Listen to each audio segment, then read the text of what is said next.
Part 1. Halloween, 1999. It was Halloween night in the year 1999. I was 10 years old in the 5th grade. I lived in a town in New Hampshire, and I had 3 best friends, who I will refer to as Allison, Emma, and Meredith in this story. On Halloween night, we all met up at my house. Then we set off on a trick-or-treating adventure in our neighborhood. Our goal was to go to lots of houses and collect as much candy as we could. This year, all of our parents let us go out on our own. It was us 4 girls on an adventure on a Halloween night. Everything went well. We collected lots of candy, and we really enjoyed ourselves. The 4 of us realized it was getting pretty late, and a majority of the trick-or-treaters had already gone home by this point. Halloween was on a Sunday that year, which meant that we all had to go home and get to bed so we'd be ready for school the next day. We began to head in the direction of our houses, which were all pretty close together. As we were walking down a dark street, we saw somebody come out from behind a tree. The person was quite tall, and they were wearing a ghost face costume from the Scream movies. We thought it was just some older kid trying to give us girls a scare. All of us brushed it off and continued on our way. As we continued heading home, I happened to glance behind me and noticed the same guy we saw by the tree. He was following us. I whispered to my friends that the creepy guy was behind us and urged them to walk faster to try and get away. Emma, who was the tough, brave girl in our group, decided to turn around and confront this mysterious guy. She called him a creep and asked what the hell he was doing. Then the guy pulled something out from under his cape. I realized it was a small pocket knife. All of a sudden, he started running towards us. The 4 of us started to run like hell away from this crazy person. It seriously felt like we were in a horror film. We continued to run as fast as our legs would carry us, and we never looked back for a second. Eventually, we lost him. We all sat down to take a breather, and we were glad we had to outrun this creep. Then I realized something. There were only 3 of us now. It was me, Allison, and Meredith, but Emma was nowhere to be seen. We thought maybe Emma had run off in a different direction than we did. Our minds tried not to jump to the worst-case scenario, that the creep had captured our friend and did something horrible to her. Just then we saw somebody limping towards us. It was Emma. We noticed she had blood running down her right leg. She told us that the guy had grabbed her and he took her behind some trees. He stabbed her leg, but she punched him in the face and got away. Like I said, Emma was the tough girl in the group, and she wasn't one to be messed with. Then something happened. While Emma was telling her story of how she fought off the creepy knife-wielding guy, she collapsed to the ground. We then noticed that she had a gaping stab wound in her lower back. Apparently the guy must have stabbed her while she was trying to fight him off.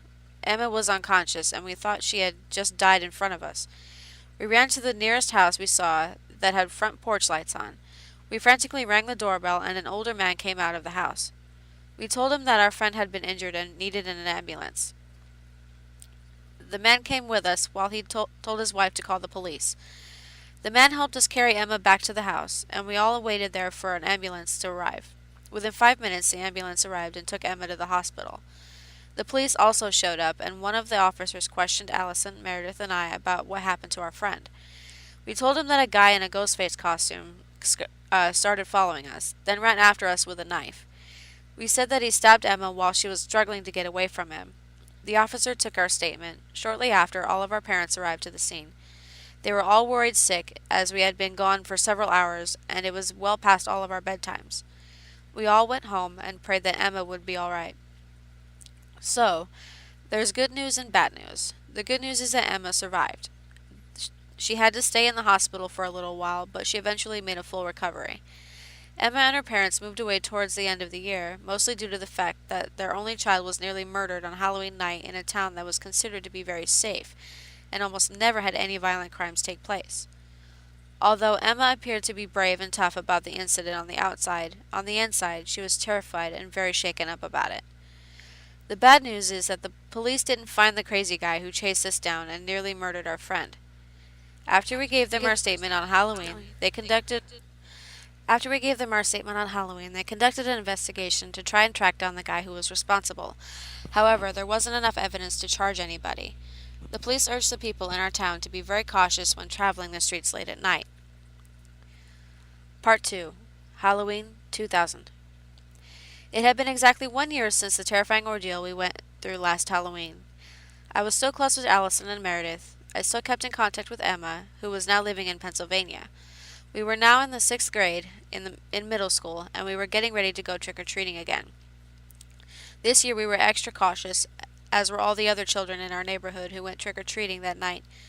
My friends and I decided to go trick-or-treating earlier this year, and to not stay out for too late this time. Nothing bad happened this year. No knife-wielding creeps trying to kill us or anything like that. The next morning I saw something terrifying on the local news. There was a report about a 10-year-old girl who had disappeared while she was out trick-or-treating the previous night. Allison, Meredith, and I were scared, and the memories of the horrors we went through last Halloween hit us like a ton of bricks. A few days later, a headless body was found in a creek. The remains couldn't be identified, but the police speculated that the remains belonged to the girl who disappeared on Halloween night, as the remains appeared to be those of a young girl who was between 9 and 10 years of age. We decided not to tell Emma anything about what happened, as we did not want to trigger bad memories for her. However, Emma called us up later that day and asked if we were all right. She had heard about what happened from a friend of her parents that lived in our town. The police conducted another investigation, but this time the killer was found. A few days after the girl's body was discovered, a teenage girl came into the town's police station. She told officers that her boyfriend had what appeared to be a real, decomposing human head in his basement. The police searched the boyfriend's house and discovered the severed head. The head was positively identified from dental records as the young girl who had gone missing on Halloween night. The police also found other disturbing things, like the bloody remains of dead cats, dogs, and other animals. The police now knew who was responsible for the murder, and the boyfriend was arrested. The killer was a 19-year-old man. When the police questioned him, he talked about killing the young girl with joy and pleasure. He also said that a voice told him that every Halloween he was to kill a young child or something horrible would happen to him. He said that he almost killed a little girl the year before, but she got away from him. That girl was our friend, Emma. Now, we all knew the identity of the guy who terrorized us on Halloween in 1999. We're grateful that Emma lived, but we felt so awful for the poor girl who didn't survive. The man was going to be charged with second-degree murder and 1 count of attempted murder, but he was acquitted by reason of insanity and placed in a mental institution somewhere in New Hampshire. My friends and I were relieved to know that this sick psychopath was now locked up. We continued living out our childhood days, but we never forgot about the Halloween horrors we experienced. Part 3. Present Day, 2017. It's been 18 years since the terrifying ordeal we went through as kids. I'm now 28 years old and living in a big city life in New York City. I'm still in contact with Allison and Meredith through social media. Sadly, we lost Emma last year on Halloween. She committed suicide after many years of battling severe depression and anxiety. Allison and I decided to come back to our hometown in New Hampshire for a visit. While we were there, we met up with Meredith, who still resides in our hometown. We started reminiscing about our childhood memories, and the terrifying events we endured on Halloween back in 1999 and 2000 came up in the conversation. Thankfully, there have been no violent crimes in our hometown since then, and the town is once again considered to be a safe community. The next day, I left to go back home to New York City. Allison stayed there for a few extra days with her family. I said my goodbyes to my 2 childhood friends and went back home. A few weeks later, the day after Halloween, I got a phone call from Allison. She had terrible news. Meredith was found brutally murdered in her apartment in our New Hampshire hometown.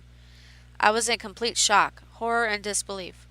I simply couldn't believe somebody did that to Meredith. Unfortunately, it was real. Meredith was now gone, along with Emma, 2 of my best friends in childhood, now dead. It was strange that both of them died on the exact same day, just 1 year apart.